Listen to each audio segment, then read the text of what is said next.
Eu acho que os problemas do Estado do Rio de Janeiro não são econômicos. Os problemas do Estado do Rio são políticos. Nós poderíamos dizer, né, que a fusão, do jeito que foi feita, foi uma desgraça. Ela juntou duas coisas que eram muito diferentes entre si, e até agora você não tem uma homogeneidade da classe política. Eu não tenho como desenvolver em 20 minutos todos os argumentos.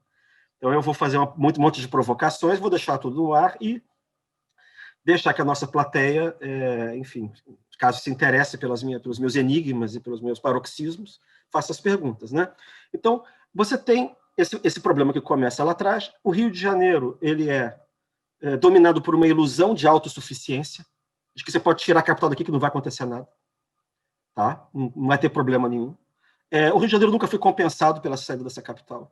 E a fusão criou essa espécie de minotauro, em que você tem uma capital que não tem conexões emocionais com o interior. O Rio de Janeiro é o único estado, junto com o Distrito Federal, que não é estado, que tem mais funcionários federais do que estaduais.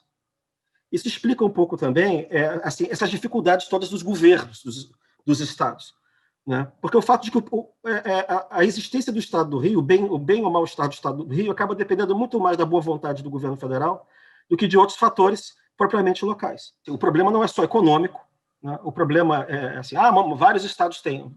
O fato de você ter o mesmo fenômeno acontecendo em vários estados não significa que não haja outros fatores de outras naturezas históricas, sociais ou locais que não concorram para aquele resultado.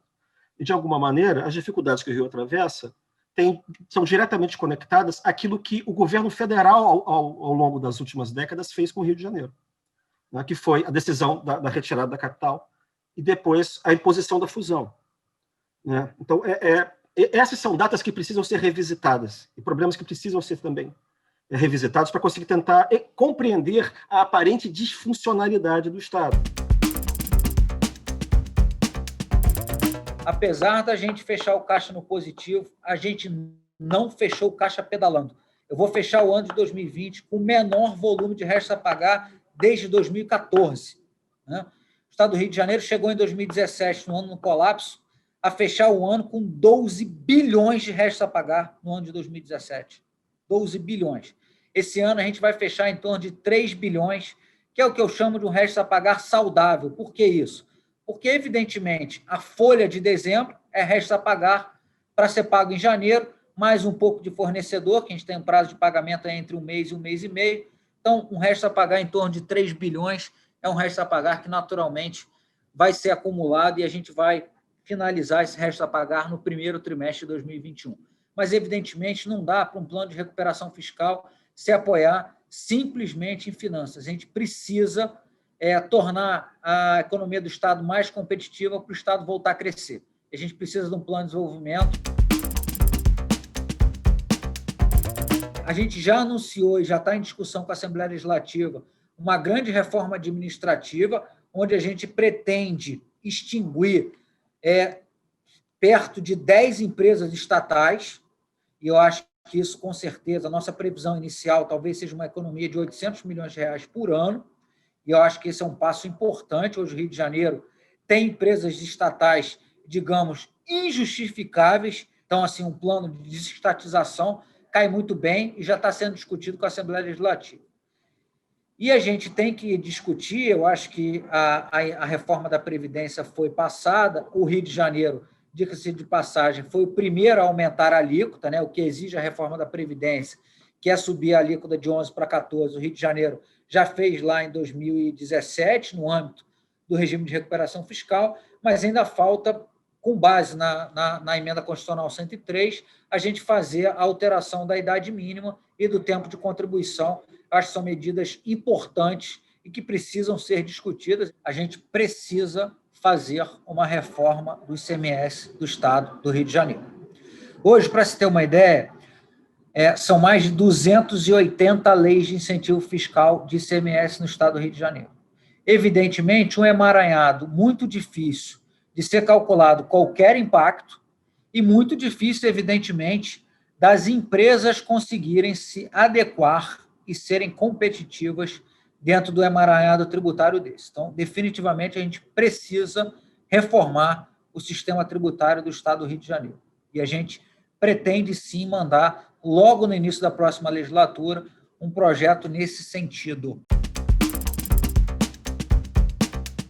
Você precisa sempre ter um alinhamento extraordinário entre o governo federal, o governo estadual e prefeitura. Tudo tem que estar alinhado, é como se fosse... Mas, assim, quem conhece astronomia ou astrologia sabem que esse tipo de conjunção astral é raro de acontecer. Né? Por quê? Porque quando você faz essa conjunção astral, você restabelece a situação que havia quando o Rio era capital. Que é a que Brasília tem. Brasília pode se dar o luxo de ter péssimos governadores, porque a União sustenta a cidade. Por isso ela pode para a cadeia, pode não ir, não acontece nada. A gente teve uma situação recente de desalinhamento total, o Rio pagou por isso, né? Parece que essa situação está se modificando. Né? Mas a respeito especificamente dessa questão da segunda capital, eu já fui mais otimista a respeito da conjuntura atual, para conseguir alguma coisa. Né? Eu imaginava que, tendo em vista a conjuntura eleitoral de 2018, teria sido possível você ter um governo... Eu imaginava que fosse um governo mais parecido com o regime militar, na verdade. Se tivesse orientado por uma certa geopolítica. Né? E, ao mesmo tempo, você tem vários cariocas que estão no poder federal no momento, você poderia sensibilizá-los para ver, na verdade, os problemas insolúveis do Rio de Janeiro. Né? E como é que eles têm a ver com essa origem maldita, tá? que foi provocada também pelo próprio regime militar. Né? Então, eu achava que ia ter uma certa racionalidade e tal, racional nesse sentido. Mas eu acho que esse governo ele tem um outro modo de operação política que não é exatamente esse. Tá? Então, eu não sei se ele será sensível a esse tipo de demanda, porque eu acho que ele não está preocupado com esse tipo de demanda. Eu acho que ele tem outras preocupações mais de ordem mais pragmática do ponto de vista político eleitoral. Né? Sem dizer que, por exemplo, a PEC que foi apresentada por uma das pessoas mais próximas do presidente Bolsonaro. Mas não se sabe o que o presidente Bolsonaro diz sobre esse assunto, e muito menos se ele se preocupa com esse tipo de problema. Né? E você tem também um problema da organização da base parlamentar do governo no Congresso. Né? E você tem também, né, que a gente sabe que, enfim, de 6 meses para cá o presidente começou a apostar um pouco, tem uma base mínima, mas ainda é um esforço de muita desorganização.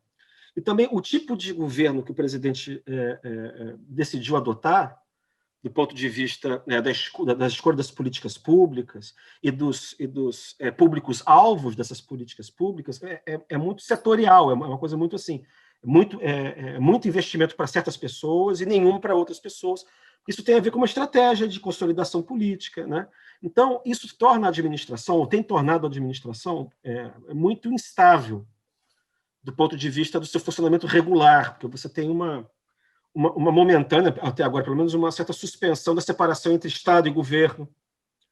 Tá? Você tem uma intervenção do governo nas políticas de Estado, as decisões pararam, tudo ficou personalizado e politizado. Então, por exemplo, a gente pode ver aqui perto da gente, nem precisa, a gente viu, por exemplo, o presidente ontem falando em São Paulo, na Companhia de São Paulo de Abastecimento, que é federal, disse que não vai privatizar, quer dizer, as declarações dele são contraditórias com a do ministro Paulo Guedes.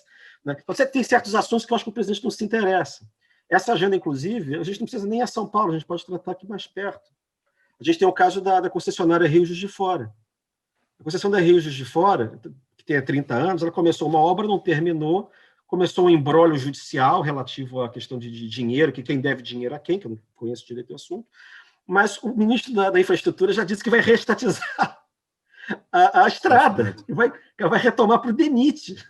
Quer dizer, isso é tudo o oposto do que sinaliza quem está do lado dele, que é o presidente Paulo Guedes. Isso cria insegurança jurídica e tal. Quer dizer, mas isso são só exemplos para mostrar que eu tenho a impressão de que esse não é esse governo, e que, eventualmente, será necessário você desenvolver outras estratégias.